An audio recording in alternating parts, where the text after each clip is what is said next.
σειρά podcast βασισμένη στο ερευνητικό έργο της Λέσχης Ψυχοβιογραφίας του Ινστιτούτου Λόγο Ψυχής, που εκπαιδεύει επαγγελματίες της ψυχικής υγείας. Η ψυχοβιογραφία επιχειρεί να φωτίσει την ιδιαίτερη επικοινωνία διακεκριμένων προσωπικότητων από το χώρο των γραμμάτων και των τεχνών, τόσο με τους γύρω τους όσο και με τον εαυτό τους.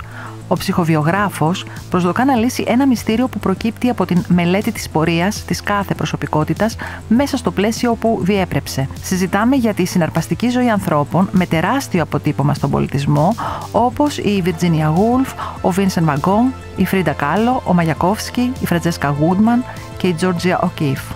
Το podcast Psychobiographies μεταφέρει αθέατες πλευρές, εμβαθύνοντας στις ιστορίες πίσω από τις ιστορίες, αναζητώντας τις σχεδόν αόρατες χρυσές κλωστές που μας άφησαν ως κληροδότημα οι μοναδικοί δημιουργοί του. Words, English words, are full of echoes, memories, associations. They've been out and about on people's lips, in their houses, in the streets, in the fields. Γεια σας. Να ξεκινήσουμε από το να συστηθούμε. Είμαι ο πρόδρομος Ταράσης, ο Χρήστος Κοροβίλας και η Αθηνά Ανδρουτσοπούλου. Είμαστε και οι τρεις ψυχολόγοι και είμαστε και μέλη της Λέσχης Ψυχοβιογραφίας του Λογοψυχής. Γεια σας παιδιά, καλημέρα. Καλημέρα. Καλημέρα. Τώρα καλημέρα για εμάς που γράφουμε πρωί, για τους υπόλοιπους ό,τι ώρα είστε. Να ξεκινήσουμε με το τι θα κάνουμε σε αυτό το podcast, έτσι λίγο να μιλήσουμε για την ταυτότητά μας. Είναι μια σειρά από 6 αρχικά έρευνες, αυτή θα είναι και η πρώτη μας σεζόν. Θα μιλήσουμε για 6 διαφορετικές προσωπικότητες. Θα ξεκινήσουμε σήμερα από την Virginia Woolf και τα επόμενα θα τα ανακοινώσουμε τα επεισόδια και θα μιλήσουμε λίγο για την ψυχοβιογραφία. Να μας πείτε λίγο έτσι τι είναι η ψυχοβιογραφία, πώς ξεκινάμε, τι σημαίνει αυτό και έτσι τι μας όθησε σαν κίνητρο να μιλήσουμε για όλα αυτά, Αθηνά. Ναι, η ψυχοβιογραφία είναι μια παλιά βέβαια ενασχόληση από την εποχή του Φρόιντ, πολύ αγαπημένη. Τα τελευταία όμως χρόνια ασχολούμαστε με τις μελέτες διάσημων προσωπικότητων, χωρίς απαραίτητα να υιοθετούμε μια φροηδική οπτική, αλλά μια ψυχολογική οπτική με την ευρύτερη έννοια. Εμένα προσωπικά, όταν μελετώ διάσημες ζωές, με ενδιαφέρει πάρα πολύ το κομμάτι τους εκείνο της ζωής. Αυτό το κομμάτι που ήθελε να ζήσει, να δημιουργήσει, να νοηματοδοτήσει, και όλη η σειρά αυτή που θα έχουμε με τα 6 επεισόδια αυτά τα αρχικά, εκεί θα κινηθεί, στο κομμάτι αυτών των ανθρώπων που πραγματικά διψούσε για ζωή. Σημαντικό αυτό, γιατί πολλές φορές ακούμε βιογραφία μόνο με το κομμάτι της ασθένειας ή του προβλήματος. Γιατί αυτής της περίοδου είναι οι προσωπικότητες? Δηλαδή, γιατί τις διαλέξαμε, για να πούμε λίγο και να μοιραστούμε αυτής της χρονικής περίοδου? Είναι μια πολύ σημαντική περίοδος ιστορική, ευρύτερα για την κοινωνία. Είναι μια περίοδος πολύ μεγάλων αλλαγών, μια περίοδος μετάβασης από κάτι παλαιότερο σε κάτι πιο σύγχρονο εκείνης της εποχής. Και γι' αυτό δεν είναι τυχαίο ότι αναδείχθηκαν πολύ σημαντικά κινήματα τέχνης και στις εικαστικές τέχνες και στη λογοτεχνία, ο εξπρεσιονισμός, ο σουρεαλισμός, το νταντά, πολύ σημαντικά κινήματα για να μπορέσουν να περιγράψουν οι άνθρωποι και να εκφράσουν όλες αυτές τις συγκλονιστικές αλλαγές που συνέβαιναν, και με βέβαια τους πολέμους, τη βιομηχανική επανάσταση νωρίτερα, τους παγκόσμιους πολέμους που ακολούθησαν κλπ. Ναι, είναι μια περίοδος δηλαδή αυτή του τέλους 19ου και αρχές 20ου αιώνα. Αυτή η περίοδος είναι που μας ενδιαφέρει πολύ, για τους λόγους που εξηγήσει ο Χρήστος. Ωραία. Πάμε λοιπόν στην πρώτη μας σε εισαγωγικά καλεσμένη, που είναι η Virginia Woolf. Να πούμε έτσι 2 στοιχεία για τη ζωή της. Διαβάζοντας εγώ τη ζωή της, γιατί πολλές φορές έχουμε στο μυαλό μας το έργο ενός ανθρώπου που μπορεί να μας έχει έτσι ενθουσιάσει το έργο, αλλά μπορεί η ίδια η ζωή να μην έχουμε δώσει και τόση έμφαση. Διαβάζοντας τη ζωή της, έβλεπα πάρα πολλά και πολύ σημαντικά δύσκολα γεγονότα στη ζωή της. Μπορούμε να αναφέρουμε κάποια έτσι, που πιστεύουμε ότι έχουν σημασία και από το ψυχοβιογραφικό κομμάτι. Εγώ να πω ότι γεννήθηκε το 1882 σε μια οικογένεια πολύπλοκη, με την έννοια ότι υπήρχαν ήδη δύο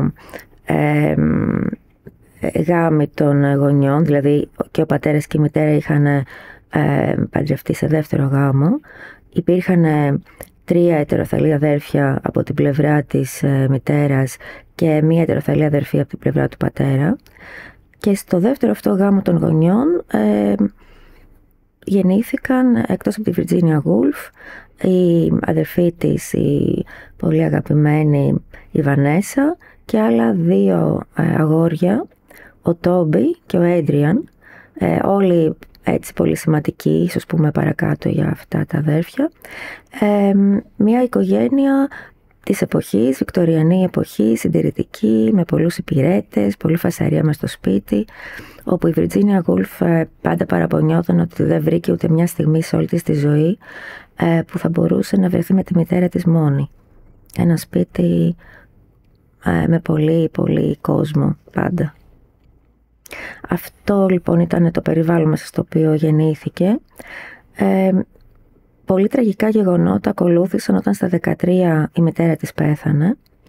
Εκεί ήταν και ο πρώτος νευρικός κλονισμός, ας πούμε, που υπέστη η Βιρτζίνια Γούλφ. Στα 15 της η μία ετεροθαλής αδερφή της από την πλευρά της μητέρας πέθανε και αυτή, που είχε στην ουσία αναλάβει το μεγάλωμα της Γούλφ. Και στην πορεία βέβαια ακολούθησαν και άλλα τραυματικά γεγονότα.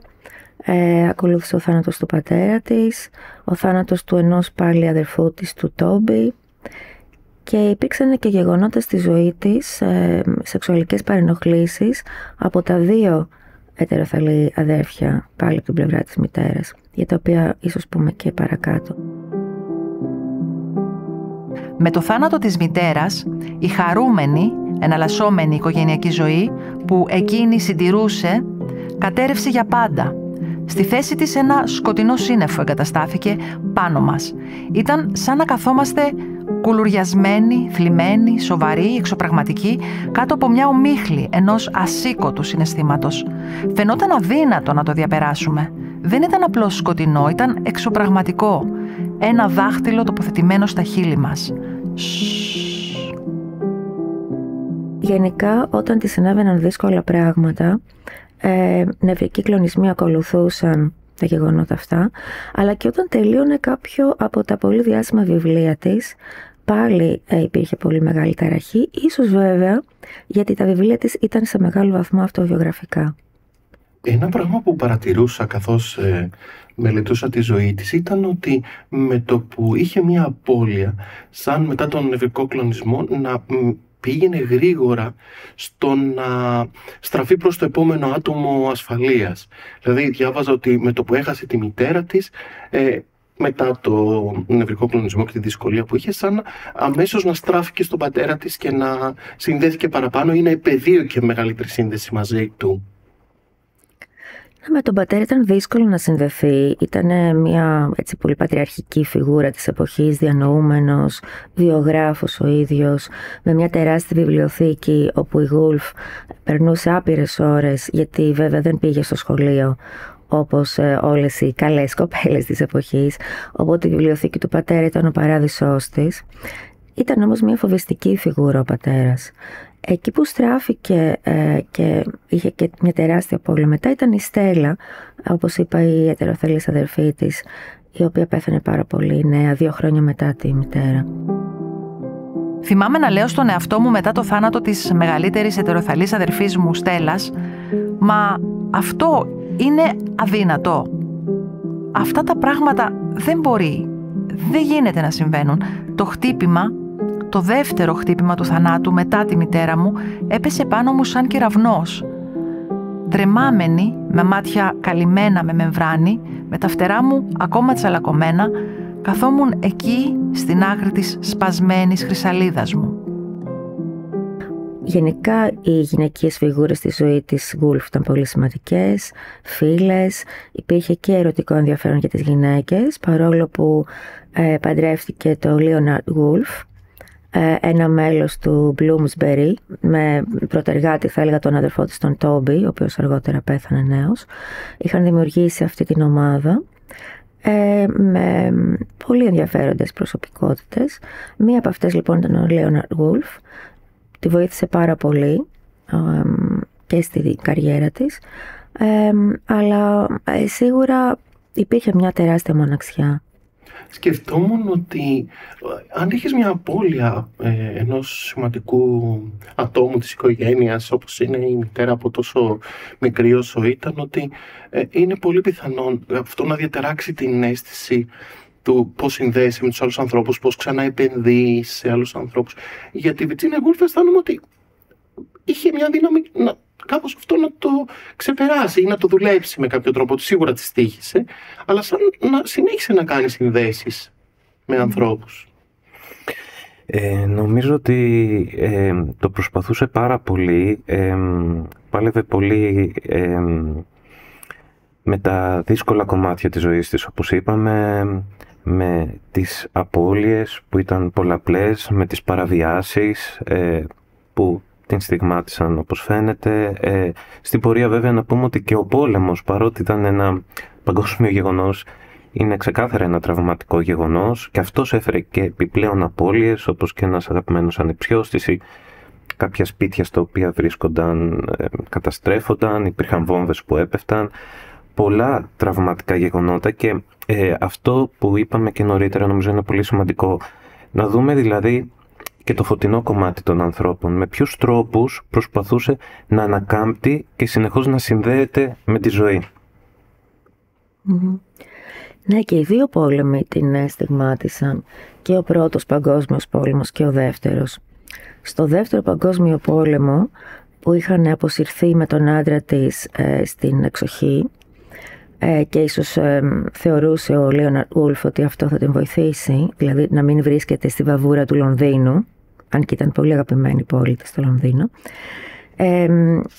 Εκεί λοιπόν στην εξοχή έβλεπαν τα αεροπλάνα των Γερμανών να περνάνε, υπήρχαν νέα για βομβαρδισμούς, υπήρχε πάρα πολύ μεγάλος φόβος γιατί ο Leonard Woolf ήταν Εβραίος και φοβούνταν πάρα πολύ για τη μοίρα τους. Είχαν ακούσει τι γινόταν στην Γερμανία, παρόλο που μετά υπόθηκε ότι δεν ήξεραν οι άνθρωποι τι γινόταν, ήξεραν όμως, και μάλιστα κουβαλούσαν στις τσέπες τους δηλητήριο σε περίπτωση που γινόταν απόβαση στην Αγγλία να το καταπιούν για να αυτοκτονήσουν. Κάπως αλλιώς εξελίχθηκε βέβαια η ζωή της Woolf μετά από αλλεπάλληλες απόπειρες αυτοκτονίας που είχε κάνει όλη της τη ζωή και νευρικούς κλονισμούς, ψυχωτικά επεισόδια θα τα λέγαμε, μανιοκαταθλιπτικά ίσως θα τα λέγαμε στις μέρες μας.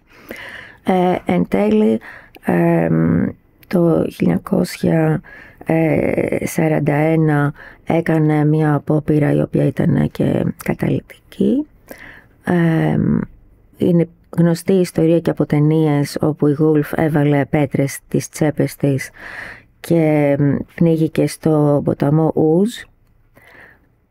Μάλιστα αυτό συνέβη 28 Μαρτίου και το πτώμα της δυστυχώς βρέθηκε αρκετά μετά, μια εβδομάδα τουλάχιστον 10 μέρες μετά, και ήταν και μια προσπάθεια δική της να σταματήσει να είναι βάρος και στους γύρω της. Ο πόλεμος την είχε επηρεάσει επίσης όπως είπαμε, αλλά την είχε επηρεάσει πολύ και η κούραση που διαισθανόταν ότι νιώθουν οι δικοί της άνθρωποι. Της έγραφε μάλιστα η αδερφή της λίγες μέρες πριν: μην τολμήσεις να αρρωστήσεις τώρα που σε χρειαζόμαστε, τώρα που πάλι υπάρχει πόλεμος. Και βέβαια πάντα καταλυτικό ήταν ο δισταγμός της, ο φόβος της ότι δεν θα μπορέσει να έχει άλλη έμπνευση. Κάθε φορά είχε αυτό το φόβο: θα μπορέσω να γράψω άλλο ένα βιβλίο, θα έχω έμπνευση. Και σε εκείνο το διάστημα ένιωθε πραγματικά ότι η έμπνευση έχει στερέψει. Αυτό είναι πολύ καταλυτικό. Έχω στον νόμο ότι είχε και κάποιες φιλοσοφικές ανησυχίες σε σχέση με το μέλλον της ανθρωπότητας, με τον πόλεμο, με την εξέλιξη, ότι και αυτό κάπως επηρέασε το βάρος, ας πούμε, που ένιωθε προς το τέλος της ζωής της.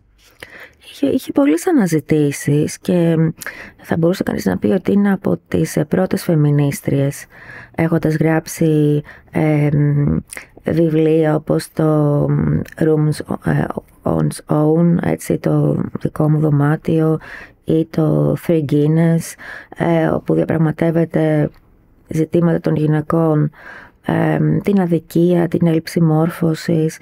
Οπότε τέτοια ζητήματα την απασχολούσαν πάρα πολύ, γύρω από την ισότητα, θα λέγαμε, και τις ίσες ευκαιρίες. Και προφανώς και το μέλλον της ανθρωπότητας ήταν κάτι που την βάραινε πάρα πολύ. Στη Λέσχη έχουν μελετηθεί και τα σημειώματα αυτοκτονίας που είχε, έτσι δεν είναι? Ναι, έχουν μελετηθεί και κάποια σημειώματα και κομμάτια από το ημερολόγιό της σε 2 έρευνες, αν δεν κάνω λάθος, που έχουν γίνει, στα οποία, και ίσως εδώ να είναι σημαντικό να αναφέρουμε λίγο και τις έρευνες, ότι υπήρχαν κάποια στοιχεία, κάποια ερωτήματα, κάποιοι προβληματισμοί. Μεταξύ μας λέμε ένα μυστήριο που καλούμαστε να λύσουμε ως ερευνητές. Μέσα από αυτά λοιπόν τα κείμενα προσπαθήσαμε να αναζητήσουμε πώς αναπτύχθηκαν, πώς έπιασαν χώρο μέσα της όλες αυτές οι αναζητήσεις που τώρα συζητάμε, ίσως με τη μορφή των εσωτερικών φωνών, των διαφορετικών κομματιών του εαυτού, που προσπαθεί να έρθει σε έναν διάλογο και σε μία επικοινωνία. Και αυτό μπορέσαμε να το μελετήσουμε και έχοντας υπόψη όλα αυτά τα ιστορικά στοιχεία που συζητάμε, αλλά και πιο συγκεκριμένα κομμάτια δικά της, είτε κομμάτια της αυτοβιογραφίας, είτε σημειώματα, είτε από το ημερολόγιό της, πως μέσα από τα κείμενά της διαφαίνονται όλα αυτά τα στοιχεία. Χρήστο, μας λες 2 λόγια για κάποιον που δεν έχει ακούσει αυτή την έννοια των πολλαπλών φωνών, που θα είναι και λίγο το κομμάτι που θα εστιάζουμε, πως δηλαδή υπάρχουν διάφορες υποστηρικτικές ή λιγότερο υποστηρικτικές φωνές σε έναν άνθρωπο. Μπορείς έτσι να συνοψίσεις λίγο ποια είναι αυτή η έννοια και πώς την μελετάμε κι εμείς? Ίσως μιλάμε για την έννοια του πολυφωνικού εαυτού, το οποίο ξεκινάει αρκετά παλιά και έρχεται μέχρι και σήμερα. Μέχρι και σήμερα δηλαδή δίνει στοιχεία για την ψυχοθεραπεία και για τις παρεμβάσεις που προσπαθούμε να κάνουμε. Είναι μια ιδέα η οποία ξεκινάει γενικότερα την εποχή που μελετάμε, στις αρχές του αιώνα που μελετάμε. Η ιδέα λοιπόν είναι ότι ο εαυτός μας είναι μια οντότητα, η οποία όμως τελικά ίσως αποτελείται από πολλά διαφορετικά κομμάτια, από πολλές διαφορετικές εκδοχές. Διάβαζα πρόσφατα ότι από τους πρώτους που είχαν αυτή την έμπνευση ήταν ο William James, ένας πολύ σημαντικός Αμερικάνος ψυχολόγος, ο οποίος μίλησε για την έννοια του εαυτού, ότι υπάρχει το I και το me. Και τα 2 αυτά στοιχεία φτιάχνουν τον εαυτό, που σημαίνει ότι υπάρχει το I, υπάρχει η επιθυμία, οι αξίες μας, τα κίνητρά μας, η διαφοροποίησή μας από τους άλλους ανθρώπους. Υπάρχει και το μη όμως, το εμένα ή το μου, που έχει να κάνει με τους ανθρώπους που μας περιτριγυρίζουν, το εξωτερικό περιβάλλον που είναι σημαντικό για μας, και φαίνεται ότι και αυτό είναι σαν να μπαίνει μέσα μας, ίσως λέμε με τη μορφή σκέψεων ή εσωτερικών φωνών, και πώς όλα αυτά μέσα μας διαμορφώνουν μια μικρή κοινότητα. Μια εσωτερική ομάδα. Εσωτερική ομάδα. Η οποία, το ερώτημα βέβαια είναι αν αυτή η εσωτερική ομάδα βρίσκεται σε συμφωνία, βρίσκεται σε διάλογο, ή μήπως κάποια κομμάτια είναι πιο δυνατά και έτσι αρχίζει να δημιουργείται ένας μονόλογος. Βλέπουμε, ας πούμε, σε κάποιες από αυτές τις επιστολές τέτοιου είδους διαλόγους ή τέτοιου είδους διαφορετικές φωνές που δεν ήταν πολύ συνδεδεμένες μεταξύ τους. Ειδικά στην έρευνα που κάναμε για την αυτοκτονία της Γουλφ, αυτό ακριβώς κοιτάξαμε. Ψάξαμε μέσα στις επιστολές της, στα ημερολόγια της, και είδαμε πως υπήρχαν αυτές οι αλληλοσυγκρουόμενες εσωτερικές φωνές, φωνές ζωής και θανάτου όπως τις ονομάσαμε. Υπήρχαν αυτές οι φωνές του θανάτου που έλεγαν ότι η ζωή είναι μαύρη, δεν αξίζει να ζει κανείς, σε γενικές γραμμές, και υπήρχε και η άλλη φωνή, η φωνή που την προέτρεπε να ζήσει, που της έλεγε έλα να κάνουμε ποδήλατο, να γράψουμε ένα βιβλίο. Στην ουσία η φωνή αυτή έλεγε η ζωή αξίζει, και αυτό που ήταν πάρα πολύ ενδιαφέρον είναι ότι η φωνή αυτή της ζωής και του θανάτου 2 μήνες πριν από το θάνατό της βρισκόντουσαν σε ισορροπία αυτές οι 2 φωνές, έτσι θα το έλεγα. Το μελετήσαμε και ποσοτικά, πόσες φράσεις ας πούμε ήταν υπέρ της ζωής, πόσες ήταν υπέρ του θανάτου. Είδαμε στην πορεία ότι κορυφώθηκε η σημασία και η ένταση της φωνής της ζωής, και αμέσως μετά όμως επικράτησε η φωνή του θανάτου, και υπάρχουν έρευνες που δείχνουν ότι αυτό φαίνεται να ισχύει σε πάρα πολλές περιπτώσεις και σε αντίστοιχες μελέτες και καθημερινών ανθρώπων αλλά και διάσημων. Αυτή η σύγκρουση μεταξύ ζωής και θανάτου των φωνών αυτών είναι πάρα πολύ σημαντική και για εμάς τους ψυχοθεραπευτές νομίζω ένα πολύ μεγάλο μάθημα. Ίσως πρόδρομο αν θέλεις αργότερα να πούμε περισσότερα. Πάντως η μία έρευνα λοιπόν ήταν αυτή, έτσι, η σύγκρουση των φωνών και πώς κατέληξε στην αυτοκτονία, και η άλλη έρευνα, δεν ξέρω αν θα ήθελες τώρα να πούμε και για το κομμάτι αυτό, ήταν η έρευνα μας για το σεξουαλικό τραύμα, τη σεξουαλική κακοποίηση ειδικά από τον ένα ετεροθελή αδερφό της, τον George Duckworth. Αυτή η κάπως παραβιαστική θα έλεγα σχέση αναπτύχθηκε όταν πέθανε και ο πατέρας της, και ο George Duckworth ανέλαβε την κηδεμονία των μικρότερων αδερφών. Έχει σκηνές λοιπόν τις οποίες περιγράφει η Γούλφ όχι με πάρα πολύ λεπτομέρεια, όπου ο αδερφός της την κακοποιεί, την παραβιάζει. Αυτό είναι ένα τραύμα της Γούλφ, πολύ σημαντικό, μαζί και με όλα τα άλλα βέβαια, που έχει απασχολήσει πάρα πολλούς ερευνητές. Το κατά πόσο τελικά ίσχυε, δεν ίσχυε, σε ποιο βαθμό, μας απασχόλησε αρκετά αυτό το ερώτημα, και είδαμε ότι η Γούλφ όλη της τη ζωή προσπαθούσε να νοηματοδοτήσει αυτό το γεγονός με πάρα πολλούς τρόπους, αλλά δυσκολεύτηκε πάρα πολύ να δώσει κάποιο νόημα. Σε αντίθεση με το θάνατο της μητέρας της, που μέσα από τα βιβλία της μπόρεσε να το νοηματοδοτήσει, και μάλιστα έλεγε ότι βάζοντάς το σε λέξεις μπορώ να το αφήσω λίγο πίσω. Κάποια γεγονότα λοιπόν τραυματικά φαίνεται να μπόρεσε να τα νοηματοδοτήσει και να τα αφήσει λίγο στην άκρη, ενώ άλλα όπως ήταν η σεξουαλική κακοποίηση δεν μπόρεσε να τα νοηματοδοτήσει, και μέχρι τελευταία στιγμή τα ημερολογιά της, τα γράμματά της δείχνουν αυτή την τεράστια δυσκολία νοηματοδότησης. Έχετε την αίσθηση γενικά ότι η σεξουαλική κακοποίηση ήταν και κάτι που είχε πάρει ενοχικά, ότι μπορεί και η ίδια να είχε κάνει κάτι πάνω σε αυτό? Δηλαδή ότι κάπως σαν τις περισσότερες φορές τα παιδιά ή τα μικρότερα άτομα σε μια οικογένεια ενοχοποιούνται πολύ σε σχέση με την σεξουαλική κακοποίηση. Θα μπορούσε να ήταν και αυτό ένα κομμάτι? Ήταν σίγουρα πολύ ενοχοποιημένη. Και ένας τρόπος που προσπαθούσε να το νοηματοδοτήσει όλο αυτό ήταν μέσα από ένα θέμα στις αφηγήσεις της, αυτοβιογραφικές, μέσα από τις ιστορίες των βιβλίων της. Υπήρχε μια προσπάθεια νοηματοδότησης των ανθρώπων, του κόσμου, του εαυτού της, που θα το συνόψιζα στην λέξη divisions, διαχωρισμοί. Προσπαθούσε να καταλάβει γιατί ο ετεροθαλής αδερφός της φέρθηκε με αυτόν τον τρόπο, και έβρισκε πάντα τουλάχιστον 2 πλευρές του να υπάρχουν, του καλού ας πούμε και του κακού. Η εποχή στην οποία ζούσε, στο μετέχμιο μεταξύ Βικτωριανής και Γεωργιανής εποχής, και αυτή είχε 2 όψεις. Είχε μια παλιά, κακή εντός εισαγωγικών όψη, πιο συντηρητική, και μια καινούρια που αναδυόταν. Ο εαυτός της είχε ένα κομμάτι δυναμικό, φεμινιστικό θα λέγαμε με σημερινούς όρους, και ένα κομμάτι υποταγής. Αυτό το κομμάτι της υποταγής και στον αδερφό της προσπαθούσε πάρα πολύ να τον αιματοδοτήσει. Έβρισκε δικαιολογίες στον εαυτό της ότι ήταν πολύ μικρή, ήταν οικονομικά εξαρτημένη.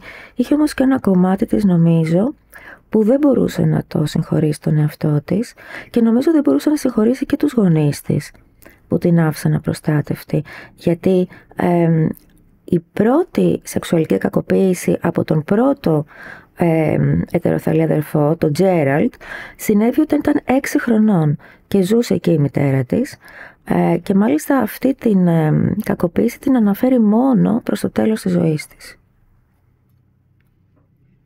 Ναι, οπότε αυτό ήταν ξεκάθαρο ότι είναι εκεί οι γονείς και δεν προστατεύουν.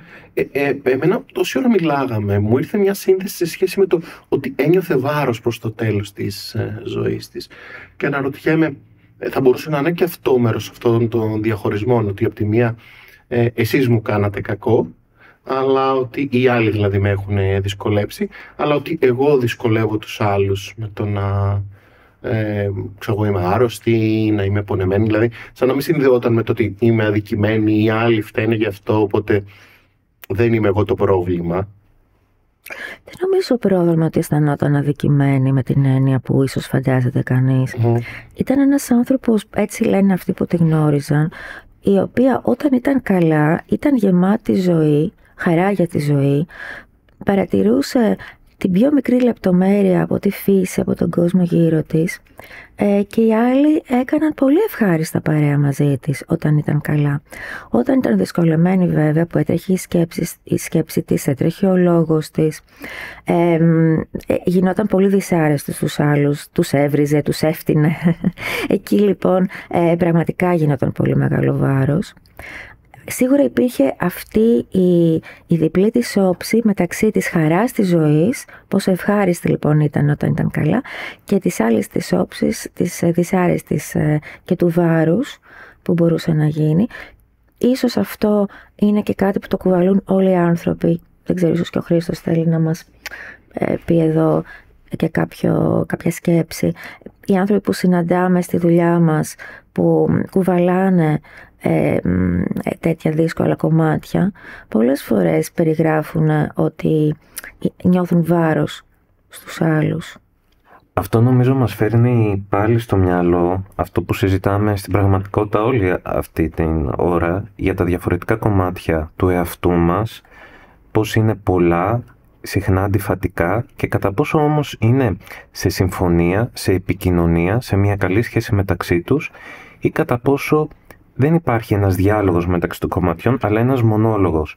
Φαίνεται λοιπόν ότι το ψυχικό τραύμα εντείνει το μονόλογο, χαλάει τη σχέση αυτών των διαφορετικών κομματιών που έχουμε μέσα μας, και πραγματικά αυτό το βλέπουμε όχι μόνο στη Virginia Woolf, αλλά σε όλους τους ανθρώπους. Το συναντάμε στη ψυχοθεραπεία, στους θεραπευόμενους που προσπαθούν να διαχειριστούν τραυματικές εμπειρίες της ζωής τους. Φαίνεται εκεί λοιπόν ότι συχνά μπορεί να κερδίσει έδαφος εκείνο το κομμάτι που λέει είμαι βάρος, αυτό που μου έχει συμβεί είναι κάτι που μπορεί να έχει μια πολύ άσχημη επίδραση σίγουρα στον εαυτό μου, αλλά σίγουρα και στους ανθρώπους που με περιστοιχίζουν, και σαν τα υπόλοιπα κομμάτια που είναι πιο θετικές φωνές, πιο υποστηρικτικές φωνές, κάπως να σκονίζονται, κάπως να καλύπτονται.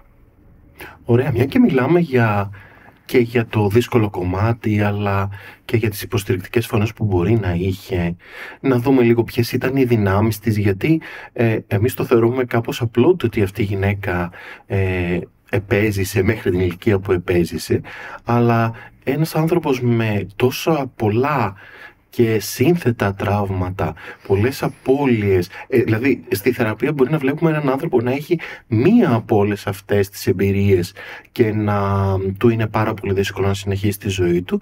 Και εδώ μιλάμε για μια γυναίκα που είχε πολλαπλούς θανάτους και πένθη, είχε πολλαπλές παραβιάσεις και συνεχόμενες και από διαφορετικά άτομα, ένα κοινωνικό περιβάλλον πάρα πολύ πιεστικό. Όλα αυτά πώς μπορούσε να τα επεξεργαστεί, να τα αντέξει, πού βασιζόταν, ποιες δυνάμεις αξιοποιούσε για να φτάσει μέχρι εκείνο το σημείο. Και βέβαια μιλάμε και για έναν άνθρωπο ο οποίος είχε μια ψυχική ασθένεια, όπου δεν υπήρχαν και τα μέσα τα φαρμακευτικά που έχουμε σήμερα, τα θεραπευτικά, να υποστηριχτεί και να ζήσει κάπως την ζωή της πιο λειτουργικά. Να ξεκινήσω από το τελευταίο που λες. Μια εποχή ήταν εκείνη που ή θα πήγαινε στο ψυχιατρίο και οι συνθήκες και στα αγγλικά ψυχιατρία ήταν τραγικές. Ευτυχώς εκείνη είχε την οικονομική δυνατότητα να έχει κάποια φροντίδα στο σπίτι, με αγωγές βέβαια που σήμερα στις μέρες μας φαίνονται πολύ απλοϊκές. Τους έδιναν δηλαδή να πιούν πάρα πολύ γάλα, έκλαιναν τα παντζούρια. Το χειρότερο όμως που συνέβαινε είναι ότι τους έπαιρναν τα μολύβια τους, τις πένες τους, τους απαγόρευαν δηλαδή στην ουσία να είναι δημιουργικοί. Και αυτό, κατά τη γνώμη μου, ήταν και το φάρμακο της Γουλφ. Όλη της τη ζωή, από τότε που χανόταν στη βιβλιοθήκη του πατέρα της, μέχρι το γραφιάκι που είχε στο δωμάτιό της, το οποίο ήταν χωρισμένο σε divisions, και εδώ έτσι διαχωρισμοί, ήταν το κομμάτι που κοιμόταν και ήταν το κομμάτι που δούλευε και έγραφε. Αυτό λοιπόν ήταν το φάρμακό της, αυτό ήταν που την έκανε νομίζω να επιβιώσει, το γράψιμο, το ενδιαφέρον της για τους χαρακτήρες, για τη μεταφορά βιωμάτων και πολύ προσωπικών της, γιατί πολλά από τα μυθιστορήματά της διαπραγματεύονται την οικογενειακή της ζωή και την παιδική της ηλικία. Είχε μια ψυχολογική σκέψη την οποία θα ζήλευαν πολλοί θεραπευόμενοι μας, ίσως και εμείς οι ίδιοι. Παρατηρούσε πάρα πολύ τον εαυτό της, το πώς σκέφτεται, το τι τη βοηθάει. Είχε αναγνωρίσει ότι οι τεχνικές που χρησιμοποιούμε σήμερα για το τραύμα, που έχουν να κάνουν με την εστίαση στις αισθήσεις μας, από το να παρατηρούμε τα σύννεφα στον ουρανό, μέχρι να μαγειρεύουμε και να τρώμε ένα ωραίο φαγητό, να κάνουμε βόλτα στη φύση. Όλα αυτά ήταν φάρμακα, ας πούμε, για την ίδια. Η κοινωνικότητα, όταν ήταν καλά, ήταν πάρα πολύ κοινωνική.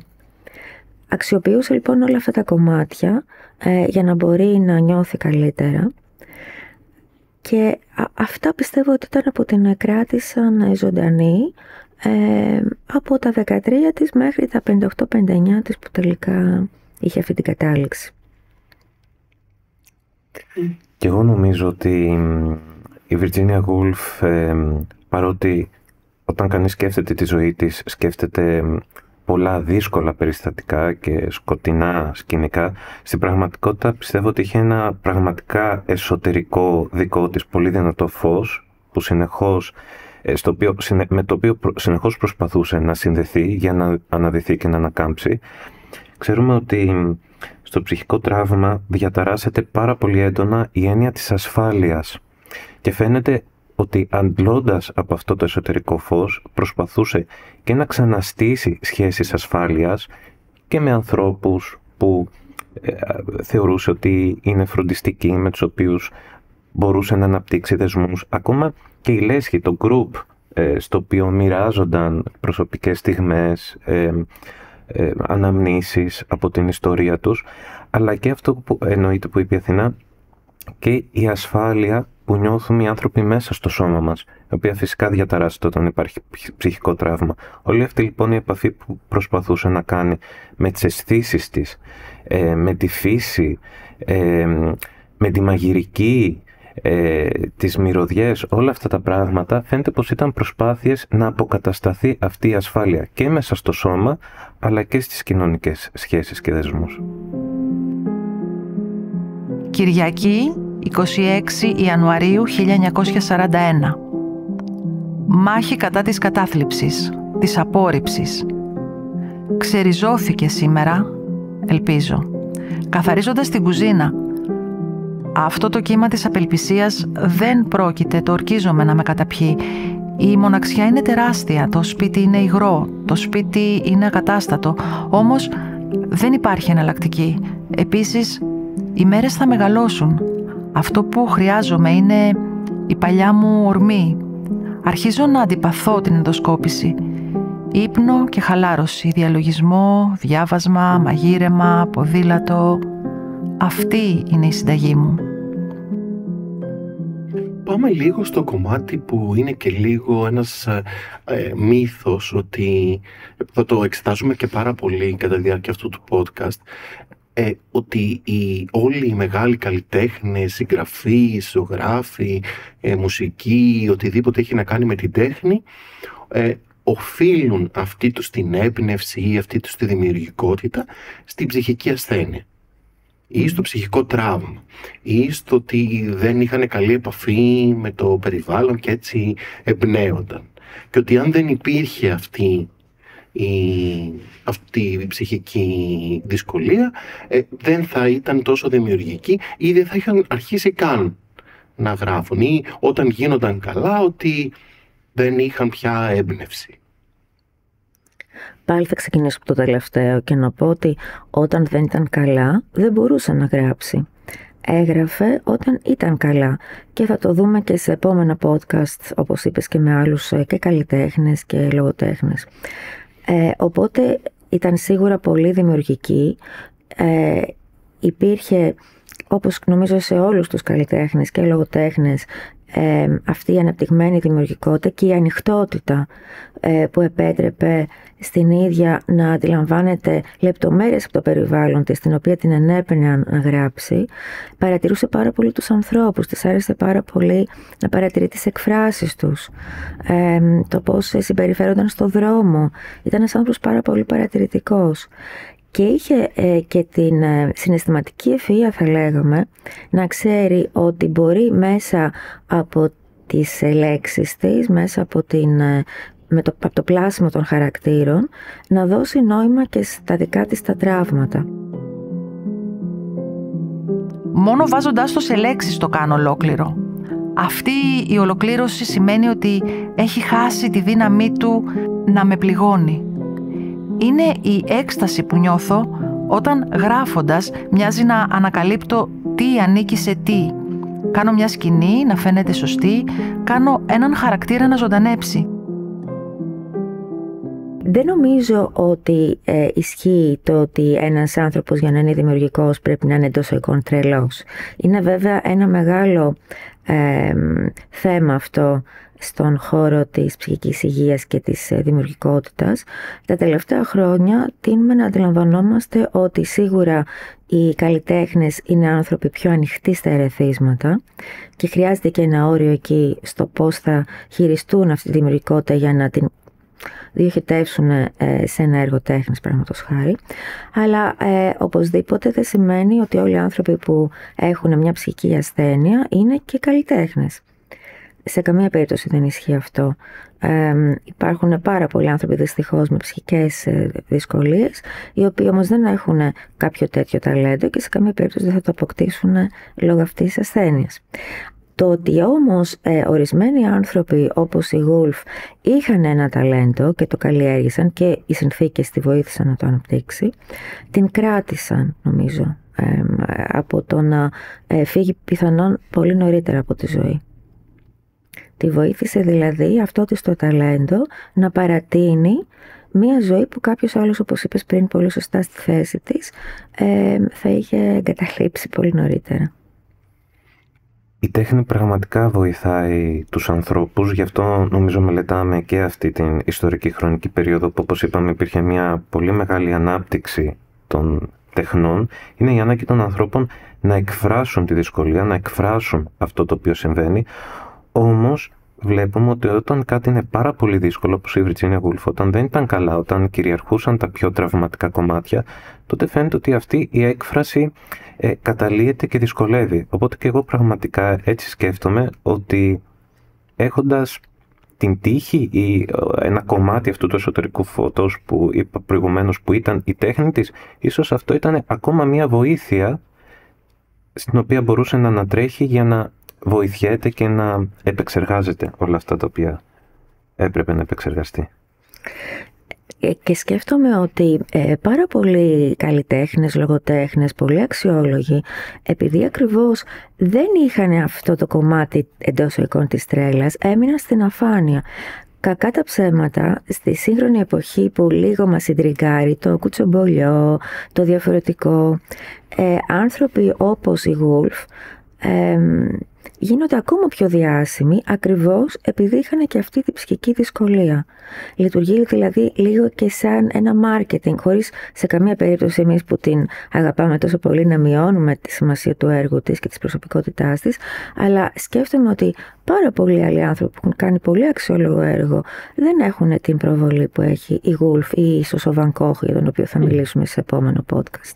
Ναι, ας πούμε σκέφτομαι ότι αν ρωτήσεις 100 ανθρώπους για τον Van Gogh, ας πούμε, θα σου πούνε για το αυτί του, για τα πιο extreme πράγματα που έκανε και μπορεί να μην μπορούν να σου πούνε παραπάνω από 2 πίνακες του. Σαν όντως, εντάξει, εγώ νομίζω ότι υπάρχει και ένα φυσιολογικό κομμάτι που τριγκάρει τον κόσμο σε σχέση με ένα λιγότερο, ας πούμε, σε εισαγωγικά φυσιολογικό τρόπο. Αλλά εγώ νομίζω ότι ένα ερώτημα που τίθεται περισσότερο είναι ότι θα έγραφε η Virginia Woolf και θα έγραφε τόσο καλά αν δεν είχε ζήσει όλα αυτά τα δύσκολα κομμάτια. Σίγουρα μπορεί να έγραφε κάτι διαφορετικό, αλλά καλά θα έγραφε. Αυτό είναι σίγουρο. Είχε όμως το κίνητρο να επουλώσει τις πληγές της όντως, γράφοντας αυτοβιογραφικά και προσπαθώντας μέσα από τα έργα της να απαντήσει ορισμένα ερωτήματα που την ταλαιπωρούσαν και κάποια, όπως είπαμε και προηγουμένως, τα απάντησε. Αυτό το σημείο που και ο Χρήστος τονίζει πάρα πολύ για την πολυφωνικότητα, θέλω να πω ότι η Woolf το είχε πάρα πολύ στο μυαλό της. Είχε δηλαδή την αίσθηση ότι έχει διάφορα κομμάτια και εκείνη μέσα της και μάλιστα στα έργα της είναι γνωστό ότι μεταφέρει κάτι πολύ πρωτοποριακό για την εποχή, δηλαδή την έννοια του εσωτερικού διαλόγου και των εσωτερικών φωνών. Ζούνε δηλαδή οι ήρωές της αυτή την πολλαπλότητα του εαυτού που αναφέραμε προηγουμένως και μάλιστα σε ημερολόγια της όταν ήταν πολύ μικρή, όποτε δυσκολευόταν μιλούσε για τον εαυτό της στο τρίτο πρόσωπο και έλεγε «Αχ, η καημένη Μις Τζαν, πόσο δυσκολεύεται τώρα». Ήταν ένας εαυτός άλλος από την ίδια που τον παρατηρούσε από πάρα πολύ μικρή. Θα γινόταν ίσως πολύ καλή ψυχολόγος αν είχε τη μόρφωση. Να μην ξεχάσω να πω ότι ο Adrian, ο ένας από τα 4 αδέρφια της, έγινε ψυχαναλυτής και μάλιστα ο Leonard και η Woolf, η Virginia, είχαν αγοράσει μια πρωτόγονη, ας το πούμε έτσι, μηχανή για να εκτυπώνουν μόνοι τους τα βιβλία τους, το λεγόμενο Hogarth Press, που κομματάκι έτσι βάζοντας τα γράμματα ένα-ένα έφτιαχναν βιβλία τα οποία σε άλλες περιπτώσεις δεν θα μπορούσαν να είχαν τυπώσει. Τα εξώφυλλά της μάλιστα τα είχε ζωγραφίσει η αδερφή της η Βανέσα, η οποία ήταν ζωγράφος. Έκαναν λοιπόν αυτό τον έτσι πρωτόγονο, θα λέγαμε, για τα δεδομένα τα σημερινά, εκδοτικό οίκο, και από τα βιβλία που εξέδωσαν ήταν τα βιβλία του Φρόιντ μεταφρασμένα στα αγγλικά. Είχε λοιπόν πολύ μεγάλη πρόσβαση σε ψυχολογικά έργα, παρόλο που λέγεται ότι δεν κάθισε και πολύ να τα διαβάσει εκείνη την εποχή. Προς το τέλος της ζωής της όμως διάβαζε πάρα πολύ Φρόιντ, προσπαθώντας να βγάλει κάποιο νόημα και για το σεξουαλικό τραύμα. Δεν τον συμπαθούσε τον Φρόιντ γιατί θεωρούσε ότι το σεξουαλικό τραύμα κατά κύριο λόγο είναι στη φαντασία και όχι κυριολεκτικό. Αλλά πάντως είχε πολύ αναπτυγμένη αυτή την ψυχολογική σκέψη που και αυτό τη βοήθησε, νομίζω, επειδή λέγαμε πριν ποια είναι τα στοιχεία εκείνα που τη βοήθησαν να επιβιώσει.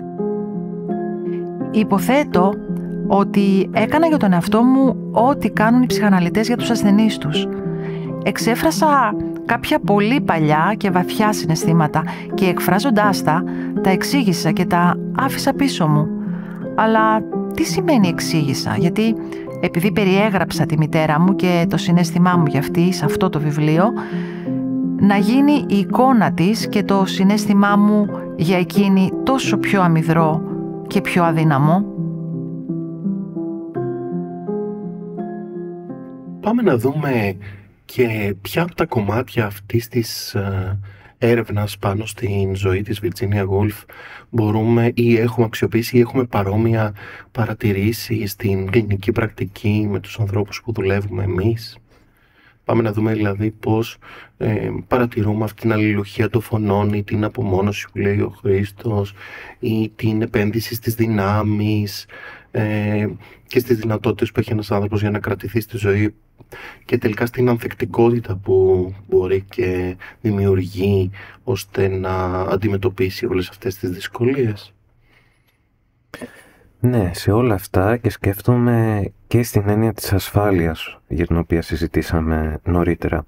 Σε μία λοιπόν από αυτές τις έρευνες φάνηκε η προσπάθεια της Virginia Woolf να εκφράσει, να νοηματοδοτήσει όλη αυτή την τραυματική εμπειρία, προσπαθώντας να την επικοινωνήσει σε ένα διπλό κοινό, το οποίο ήταν και τα μέλη της ομάδας η οποία είχε δημιουργηθεί, μια λέσχη όπου μοιράζονταν πράγματα, αλλά και στον εαυτό της. Γιατί πάντοτε λέμε ότι όταν απευθυνόμαστε στους ανθρώπους, σίγουρα υπάρχει ένα ακροατήριο και εσωτερικό. Απευθυνόμαστε και στον εαυτό μας.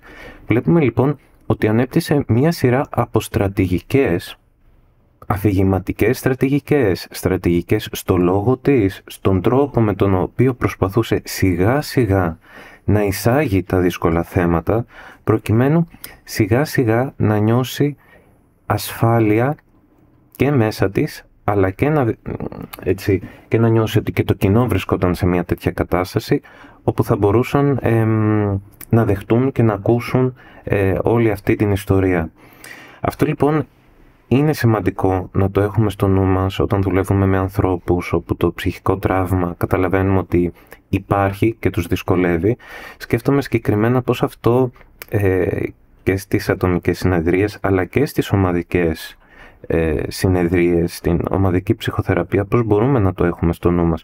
Πώς δηλαδή χρειάζεται να έχουμε ένα μέτρο, να μην πιέζουμε τους ανθρώπους να πούν κάτι, να δώσουν λεπτομέρειες για τις οποίες δεν είναι έτοιμοι, διότι υπάρχει κάπως και αυτή η νοοτροπία ότι θα πρέπει να τα ξαναπούμε με ανατριχιαστικές λεπτομέρειες και αυτό φαίνεται ότι δεν βοηθάει, γιατί οι άνθρωποι μπορεί να επανατραυματίζονται, να ξαναζούν κάποια πράγματα, απ' την άλλη να τους βοηθήσουμε ο φόβος τους να μην μετατραπεί σε φοβία.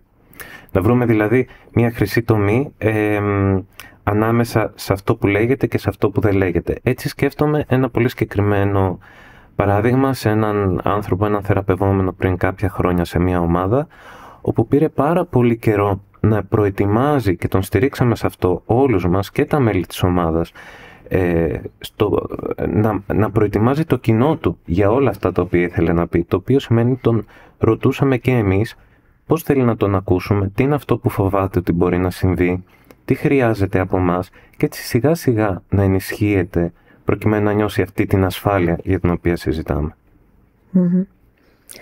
Ναι, αυτό που λέει ο Χρήστος συνδέεται με μία από τις έρευνες που είπαμε πριν για το σεξουαλικό τραύμα, όπου είδαμε ότι όταν η Woolf απευθυνόταν σε ένα κοινό, φιλικό κοινό, παρόλα αυτά πολύ σταδιακά έμπαινε στο θέμα και μίλησε για τη σεξουαλική κακοποίηση από τον ετεροθαλή αδερφό της προς το τέλος πια της ομιλίας, σε βαθμό που διαβάζοντας τα κείμενα αρχικά θεωρούσαμε ότι χωρίς καμία προηγούμενη σύνδεση με το θέμα εισήγαγε αυτή την κακοποίηση στο τελευταίο λεπτό, ας πούμε, της ομιλίας της. Αυτό νομίζω ότι μας εξηγεί και ο Χρήστος, δηλαδή ότι πράγματα που φαίνονται ξαφνικά χρειάζονται μεγάλη προετοιμασία και ασφαλές πλαίσιο για να υποθούν και οι άνθρωποι πολλές φορές προετοιμάζουν το έδαφος με τρόπο που εμείς δεν το αντιλαμβανόμαστε. Πολλές φορές οι θεραπευόμενοι θα μας πούν το τελευταίο λεπτό πριν φύγουν από τη συνεδρία ότι ξέχασα να σου πω, πέθανε και ο πατέρας μου. Και κάνοντας την αναδρομή θα δούμε ότι το προετοίμαζαν σε όλη τη διάρκεια της συνεδρίας, εμείς δεν το είχαμε αντιληφθεί και μας δίνουν έτσι την ατζέντα μας, θέτουν την ατζέντα για τις μελλοντικές συναντήσεις. Άρα το ένα είναι αυτό, η ασφάλεια που πολύ σωστά υπόθηκε, που χρειάζεται προκειμένου να υποθούν δύσκολα πράγματα, και το άλλο είναι η γνώση μας από την έρευνα για την αυτοκτονία της Woolf, η ενίσχυση των φωνών εκείνων της ζωής όταν έχουμε ανθρώπους που φλερτάρουν με το θάνατο. Πολλές φορές και εμείς ακόμα στα μαθήματα που κάνουμε στους ειδικευόμενους ψυχολόγους και ψυχιάτρους τείνουμε να λέμε ότι όταν κάποιος έχει τέτοιες σκέψεις αυτοκτονίας, ας κάνουμε ένα συμβόλαιο ώστε να εξασφαλίσουμε ότι όσο είναι στη θεραπεία δεν θα αυτοκτονήσει. Εγώ πολλές φορές γελάω με αυτό το συμβόλαιο και λέω αλλά ποιος αυτός θα υπογράψει? Ποιο κομμάτι θα υπογράψει? Τα κομμάτια εκείνα που θέλουν να ζήσουν, φυσικά πολύ πρόθυμα θα υπογράψουν οτιδήποτε δώσουμε εκείνη τη στιγμή. Τα κομμάτια όμως, τα δυσκολεμένα, τα απεσιόδοξα, αυτά που υποστηρίζουν το θάνατο, γελάνε κρυφά και λένε υπόγραψε εσύ, τίποτα από αυτά δεν θα ισχύσει την κρίσιμη ώρα που θα υπερισχύσω. Οπότε ξέρουμε ότι τα κομμάτια αυτά της ζωής θέλουν συνεχή ενίσχυση και πρέπει να είμαστε πάρα πολύ προσεκτικοί να ακούμε, είτε είναι οι συγγενείς μας είτε είναι οι θεραπευόμενοι μας, πότε πια πάβει η φωνή της αισιοδοξίας, και εκεί πρέπει να είμαστε πολύ προσεκτικοί. Κυριακή 8 Μαρτίου 1941. Προτελευταία εγγραφή. Επιμένω στο να ξοδέψω το χρόνο αυτό προς όφελός μου. Θα πέσω με αξιοπρέπεια. Είμαι στα όρια της ενδοσκόπησης, αλλά όχι ακριβώς. Θα μπορούσα να αγοράσω ένα εισιτήριο για το μουσείο, να κάνω ποδήλατο καθημερινά, να διαβάζω ιστορία. Θα μπορούσα να επιλέξω μια κυρίαρχη προσωπικότητα από κάθε εποχή και να γράψω γύρω από αυτή. Η απασχόληση είναι βασική και τώρα, με κάποια ευχαρίστηση, ανακαλύπτω ότι είναι 7 η ώρα και πρέπει να φτιάξω το βραδινό. Θα την νικήσω αυτή την κακή διάθεση. Και τώρα για το μαγείρεμα. Εμένα μου ήρθε στο μυαλό μία κοπέλα που τη συζητάγαμε και λίγο σε μια άσκηση που κάναμε, που είχε αγωνιστεί πάρα πολύ, ζούσε σε μια άλλη χώρα και είχε αγωνιστεί πάρα πολύ για να μπορέσει να πάρει φροντίδα. Είχε πάει στην κυβέρνηση, είχε πάει παντού και είχε κάνει το αίτημά της δημόσιο για να μπορέσει να πάρει φροντίδα σε σχέση με το πρόβλημα που αντιμετώπιζε, και μόλις υπέγραψε να πάρει τη φροντίδα, λέει στην κυρία εκεί που ήταν υπεύθυνη για να πάρει φροντίδα από το εξωτερικό, της λέει ραντεβού το Σεπτέμβρη. Αφήνει ένα κενό και λέει αν ζω βέβαια. Και εκείνη δεν του έδωσε πάρα πολύ σημασία, μου το μετέφερε γιατί είχα εμπλακεί και εγώ στο να κάπως να κινητοποιηθεί το σύστημα, και μου λέει αυτό το αν ζω βέβαια τι εννοεί, αφού έχει προσπαθήσει τόσο πολύ να πάρει φροντίδα, να προχωρήσει, και της λέω να το δώσεις πολύ σημασία αυτό του αν ζω, διότι ενώ είναι ένα κομμάτι που δεν λέει δεν θα ζω, είναι σαν να έχει βάλει ένα συγκεκριμένο χρονικό σήμαντρο. Και σαν αυτή η φωνή να είχε αρχίσει να εξελίσσεται με τη στιγμή που υπέγραψε ότι θα πάρει βοήθεια.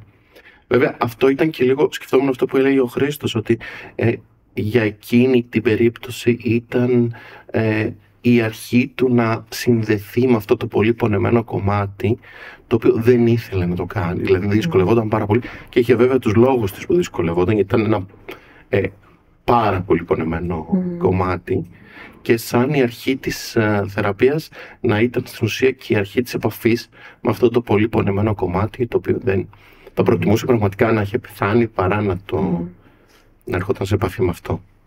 Αυτό που νομίζω ότι βοηθάει πολύ τους συγγενείς είναι αυτή η γνώση ότι μέχρι τελευταία στιγμή οι άνθρωποι τους παλεύουν μέσα τους με τις δύο διαφορετικές φωνές, γιατί έτσι τους λύνονται απορίες για το κατά πόσο εννοούσε ο σύντροφός μου όταν έλεγε ότι έχω κλείσει να πάμε ένα ταξίδι και όμως την επόμενη μέρα αυτοκτόνησε.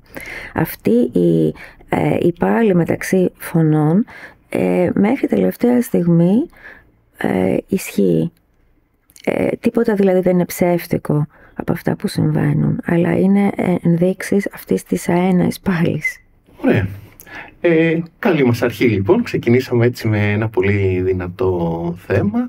Εμείς θέλουμε να κρατήσουμε από αυτή την κουβέντα πώς οι άνθρωποι έχουμε δυνάμεις, πώς μπορούμε ακόμα και σε πολύ αντίξωες συνθήκες να τις επιστρατεύουμε, να επιστρατεύουμε όλα μας τα ταλέντα, όλες μας τις δυνάμεις, όλες μας τις δυνατότητες προκειμένου να παραμείνουμε ζωντανοί και δημιουργικοί για όσο αντέχουμε και όσο μπορούμε, και νομίζω ότι αυτό ίσως να είναι και ένα μάθημα για εμάς τους ειδικούς, που προσπαθούμε να ξεπεράσουμε ακόμα και το ίδιο τον εσωτερικό περιορισμό ενός ανθρώπου για το πόσο τελικά αντέχει να μάχεται, πόσο αντέχει να παλεύει και να μεναλλάσσεται και πόσο τελικά για τον ίδιο κάνει νόημα η ζωή ή όχι.